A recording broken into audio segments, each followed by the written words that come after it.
Olá, senhoras e senhores, sejam muito bem-vindos a mais um podcast aqui no 00711. O tema de hoje é antenas parabólicas. Sim, vamos conversar um pouquinho aqui, gente, para ver se vale a pena, se não vale. Até poderia fazer aqui um presta ou não presta, né, hoje em dia, atualmente. Bom, o fato é que hoje em dia as coisas estão ficando mais rápidas, menores, mais versáteis, né? Isso até por um ponto, por um lado é bom, né? Por um lado é razoavelmente bom, é razoável, né? Só que tem um problema nisso, né, cara? Às vezes a gente sacrifica desempenho para ter versatilidade, para ter rapidez, né? Não necessariamente nós teremos eficiência. Do que eu tô falando? Hoje em dia tem muita discussão em relação ao ITV livre, Sky, pré-pago, esse tipo de coisa, né? Bom, são sistemas baratos, tecnicamente, né? Quando eu digo baratos, eu quero dizer no custo de produção desses sistemas, são sistemas relativamente baratos. Você tem receptores ali chineses, né? Tem um custo barato de produção, né? Utilizam componentes não muito bons e esses receptores são vendidos, né, por preços acessíveis também. Claro, não é algo, nossa, super barato, você compra ali na esquina. Mas tudo bem, claro, isso com os alternativos é assim mesmo, né? Dependendo de qual esquina nós estamos falando. Também não é em qualquer esquina. Mas enfim, antes de entrar em assunto de alternativo, vamos entrar aqui num assunto de o que realmente vale a pena. Cara, eu tava assistindo um vídeo aqui e eu percebi que contabilizaram em junho 21 canais HD, em transmissão HD, tá? Ou seja, 1280 por 720, melhor dizendo, 720 pixels, tá? E essa transmissão no sinal aberto, no Star One C2, no satélite Star One C2. Por que isso é bom? Olha, cara, porque simplesmente é bom porque é gratuito. É gratuito e qualquer um que tiver uma antena dando sopa aí, né, banda C, vai conseguir aproveitar isso. Só que aí a gente tá naquele paradigma, né, que eu havia falado no início do vídeo. As coisas estão ficando menores, mais versáteis, sacrificando desempenho. Isso é o que acontece com o ITV livre, com os Sky pré-pago, esse tipo de coisa. Porque as antenas vão ficando menores, né? Elas vão ficando menores, até porque a banda KU ela consegue trabalhar com antenas de menor diâmetro justamente porque as antenas chapadas de menor diâmetro elas conseguem reter bem, muito bem, são eficientes, porque o sinal de banda KU, ele trabalha de forma linear. O sinal de banda C ele trabalha de forma circular, né? Esses são dois sinais que trabalham com, digamos, formatos diferentes de transmissão. Tá? De um lado você tem um sistema linear que usa outro LNBF completamente diferente, e um sistema circular que é um pouco mais antigo, porém eu acho muito mais eficiente, tá? É muito mais eficiente. Então isso aí vale, né? Vale da opinião de cada um. Mas você vê que banda KU realmente é bem fraquinho, principalmente quando cai chuva, tá? Quando o tempo fecha, às vezes até quando tá nublado, cara. Então isso sacrifica, sabe? Sacrifica ali o desempenho. Você não consegue assistir televisão. Se bem que hoje em dia não tem muita coisa que presta, né? Na televisão, mas eu digo isso para quem é interessado e para quem é entusiasta. Eu sou entusiasta, né? Eu não ligo pro que tá passando, eu sou entusiasta mesmo, né? Na questão de apontamento, de direcionamento, comunicação. O setor de telecomunicações ele é incrível, cara, é completamente incrível. Tá? E um dos fatores que possibilitam ali uma maior interação para quem está no campo, por exemplo, é a antena parabólica. Sempre foi, né? Antigamente, com a invenção, com o advento, né, dessa antena, as pessoas que estavam a quilômetros de distância, onde não tem acesso ao sinal terrestre, né, que é oferecido ali justamente pelo governo, só restava mesmo comprar uma parabólica. E antigamente tinham várias afiliadas no analógico, né? Então você conseguia realmente pegar aí vamos supor, a Globo da sua região. Isso era muito interessante. Eu lembro que na Globo Minas passava ali o RJTV. Não lembro se era na Globo Minas ou se era em outra transmissão. Mas enfim, eram duas transmissões no mesmo satélite da mesma Globo. E isso era muito bacana, no analógico. Isso era muito bacana. Tem, né, ainda um centro USR 1950, Supercolor. Cara, fantástico. E o sinal analógico não caía por nada, né? Ele ainda é um sinal bem forte, bem fortíssimo mesmo. Não que o sinal digital não seja, mas ele é mais enjoadinho, né, para funcionar. É um pouco mais enjoado, requer uma antena um pouco maior e por aí vai. É por isso que eu tô dizendo, como é que a gente consegue ter acesso a esse sinal se as antenas estão ficando cada vez menores? Ou seja, ele faz uma propaganda absurda para tentar vender um produto que não tem uma qualidade equiparável, tá? Vamos colocar as cartas na mesa aqui. que é o seguinte: o sistema livre, cara, oferecido pelas operadoras, se é livre, você não teria que pagar nada, correto? Certo. Se não me engano, tem outras que realmente você não paga nada, né? Você só paga o receptor, mesmo assim ainda sai mais caro. Eu acho melhor uma banda C, gente. Uma banda C, né? Do que uma banda KU, porque além de ter um sinal com uma qualidade relativamente maior, né? Você vai ter também um desempenho maior em chuva, em dia de chuva, de nublado, por exemplo, porque não vai ocorrer essa questão de queda, tá? Isso é claro, se você isolar tudo direito. Mas isso é questão de instalação. Você contrata um bom técnico e isso se resolve. Bom, então, falando a respeito disso, não vale a pena, cara. Não vale a pena porque você tem, de um lado, você tem um sistema que trabalha em HD, do outro você tem um sistema que trabalha em SD, Standard, né, o famoso Standard. Ambos são digitais. Porém, um é digital HD, o outro não é. Essa é a única diferença. Claro, é a única diferença. O que vale mais a pena? Como eu já disse, cara, eu vou repetir aqui. Eu acho que não vale a pena, mais fácil dizer o que não vale a pena, né? Acho que não vale a pena você investir em um sistema livre, tá? Vale a pena você investir em um sistema aberto de parabólica banda C, por exemplo, né? Nem que seja uma antena de 1,50 m, 1,70 m, porque de fato você precisa de sistemas maiores, né? De antenas maiores para captar esse tipo de sinal, por conta dele ser mais enjoadinho, né? de funcionar, de ser mais frescurento, sabe? Então, mesmo assim, é uma qualidade muito maior, porque se você for para ver os canais HD que você tem em um sistema livre, você deve ter no máximo uns 3 ou 5. No sistema aberto, no Star One C2, contabilizando aqui, são mais de 21, cara. Ou seja, é muito melhor, muito mais em conta você optar por um sistema digital HD e não um sistema livre, tá? Então, mas eu acho uma sacanagem, né? Porque as empresas grandes, elas utilizam, né, do mecanismo de marketing delas para tentar enganar os leigos, cara. Porque os leigos, eles não entendem, eles acham que é uma coisa ultrapassada a banda C, né? Mas não, a banda C está mais viva do que nunca. Inclusive, ela é usada em retransmissões, né? Em retransmissões terrestres, até KU mesmo. Se você for parar para ver, o satélite SAI-6, né, o satélite europeu utilizado pela OITV atualmente, o que ele faz? Ele possui algumas transponders que retransmitem um sinal da Claro Colômbia, por exemplo. Basta você abrir o portal BSD e você vai ver isso. É interessante isso. Lá tem um MUX da Claro TV Colômbia, ou seja, o SAI-6, cara, o que tem a ver com o Star One C2? Nada, absolutamente nada. Retransmissões ali acontecem o tempo todo, de satélite para satélite, né? Ele faz que nem um ping-pong ali, né? Da Terra para o espaço, da Terra para o espaço, da Terra para o espaço, por aí vai. Então, a banda C, ela é importante por ela ser eficiente, justamente por isso. Por isso que muita gente, quando eu falo gente, eu digo das grandes operadoras, né? Eu falo das grandes emissoras e por aí vai. Elas vão preferir utilizar esse tipo de sistema por ele ser mais eficiente, principalmente em dias nublados, tá? Então, essa eficiência é o que traz ali uma maior confiabilidade, né? Principalmente de quem utiliza para fins não comerciais, tá? Agora, outra sacanagem são essas mesmas operadoras, essas mesmas empresas ali, né? Companhias de televisão, codificarem os seus sinais nos respectivos satélites, Star One C2, C3, C1, por aí vai. Eu acho que elas não deveriam ser codificadas, porque elas iriam ganhar uma audiência absurda. Pega a Globo, por exemplo, a Globo Nacional. Ela é codificada, tem várias afiliadas no C2, acho que 80% do C2 é só Globo afiliada, né?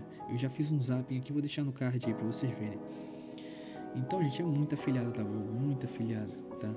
Então, o que acontece? Qual que é o problema disso? É porque essas afiliadas são todas codificadas, a grande maioria das vezes, só de vez em quando elas abrem. Sabe qual foi a estratégia de marketing inventada por essas empresas, intercalando com empresas desenvolvedoras de receptores, fabricantes de receptores? Foi criar um negócio chamado SAT HD regional. É um sistema extremamente caro, tá? Só que não tem mensalidade, mas é um sistema realmente caro, tá? R$300 um receptor SAT HD regional. Isso, se você achar usado, você, claro, paga menos. Mas, cara, R$300, R$300, isso é só para você ver poucos canais, como por exemplo a própria Globo. A Globo utiliza o Sat HD regional desde que o mundo é mundo, tá? Desde que entrou no sinal digital. Eu acho dificílimo ela destravar alguma afiliada no C2, vamos dizer assim, porque o C2 ele ainda assim é o satélite mais forte aqui que atende o território brasileiro, tá? O C3 tem mais afiliadas, tudo bem, também é um satélite forte, são os dois satélites mais fortes. O C3 tem mais afiliadas do que o C2, abertas inclusive, tá? Abertas. No C3 elas são abertas. Só que eu acho que é um problema, acho que é muito chato isso, cara. É muito chato você ver que essas companhias, elas codificam os sinais para ninguém ter acesso. De vez em quando elas abrem, isso que é bizarro.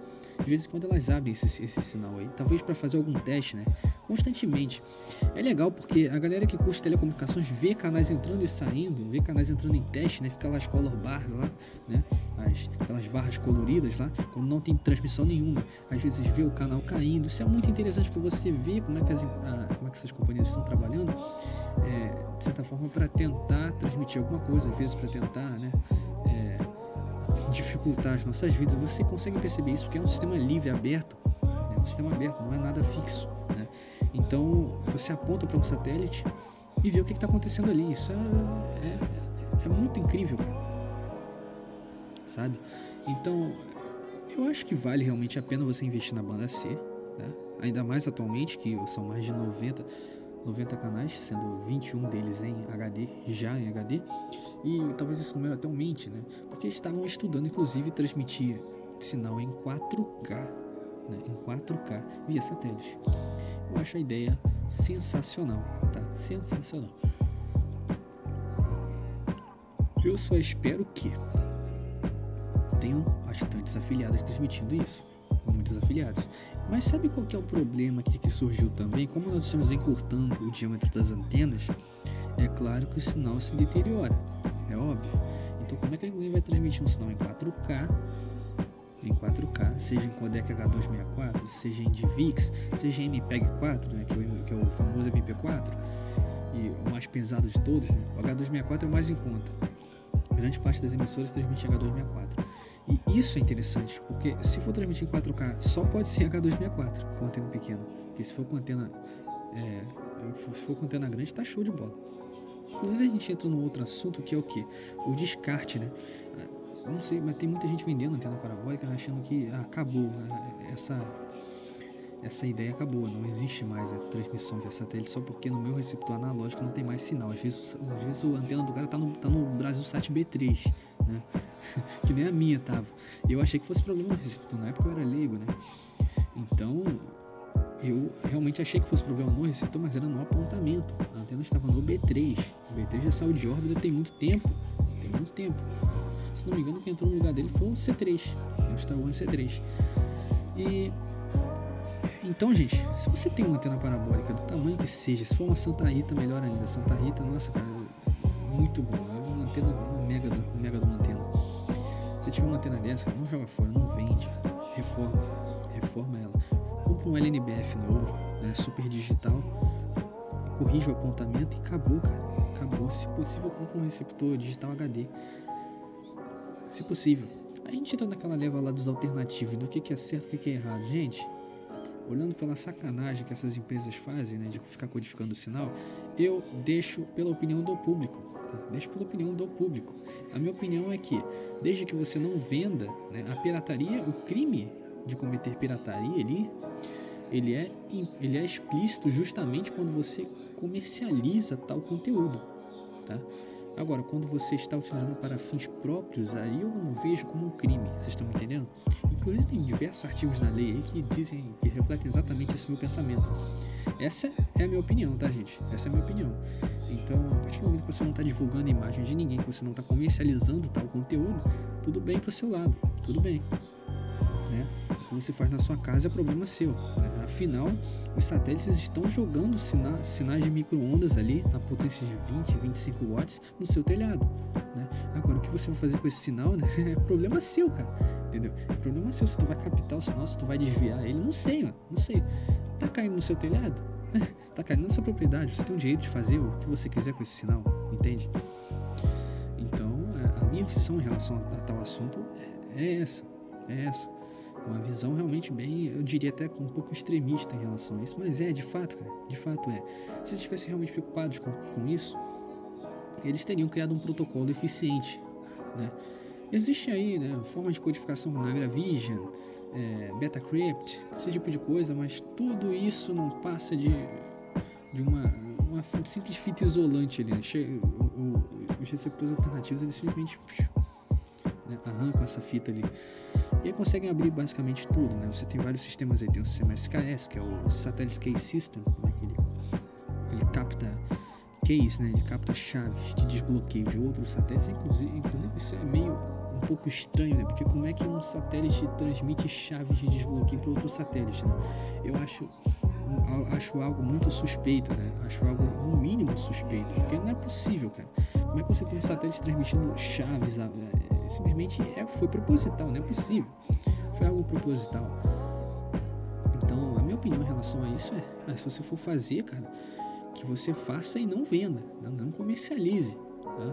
Eu não tenho receptor alternativo, mas eu sou entusiasta, cara. Eu compraria um, né? Eu compraria um, investiria, porque eu acho bacana você ter esse certo entusiasmo, né, nessa área, porque eu gosto bastante. Então, deixa eu ver se faltou mais algum tópico aqui, gente. Já falei de quase tudo. Falei de livre, falei de canais abertos, de reforma. Deixa eu ver se faltou mais alguma coisa. Eu acho que não, tá? Mas então, o podcast de hoje é basicamente em relação a isso. Eu vou dar para vocês algumas dicas, como por exemplo, vocês acessem o site ali do Portal BSD. É um site sensacional, ele mostra tudo o que está acontecendo em grande parte do satélite, tá? Se você quiser saber em qual satélite você aponta a sua antena, inclusive para sinal aberto hoje, eu recomendo um kit carona C2 C3, tá? Kit carona. Não fiz ainda no meu, estou apenas no C2, mas eu pretendo, tá? Uma antena de 2,20 metros aí. O ideal é acima de 2 metros, né? Kit carona. Mas também funciona em antenas menores, só que pode ficar picotando. Bom, eu espero que funcione, né? Eu vou tentar fazer, mas antes tem que realocar a antena, colocar em outro lugar, tá? E isso é interessante que você consegue mais de, 200 canais abertos. É vantagem. Sendo que grande parte deles já estão em HD, ou seja, é muito mais vantagem do que você comprar um pacote livre, tá? Que de livre não tem nada, né? Convenhamos. Então, se preparem, porque senão na lógica vai ter um apagão. Logo vai ocorrer esse apagão aí. Depois que o C2 for substituído, acho que com certeza o próximo satélite não vai receber essas transpondas analógicas, tá? Talvez elas saiam até antes do C2 sair de órbita, tá? Inclusive quem vai entrar no lugar do C2 vai ser o D2, tá? Interessante isso, vai ser o D2, tá? A galera se confunde porque tem o C2 e o C4, mas o C4 ele é da Claro, tá? O C4 ele é a banda KU na Claro TV, certo? É a mesma posição, porém são bandas diferentes, tá? Formas de transmissão diferentes, certo? Bom, gente, esse foi o nosso podcast de hoje. Sugira algum tema para nós comentarmos aqui, certo? E eu vejo vocês então num próximo momento, certo? Fiquem com Deus e até o próximo vídeo.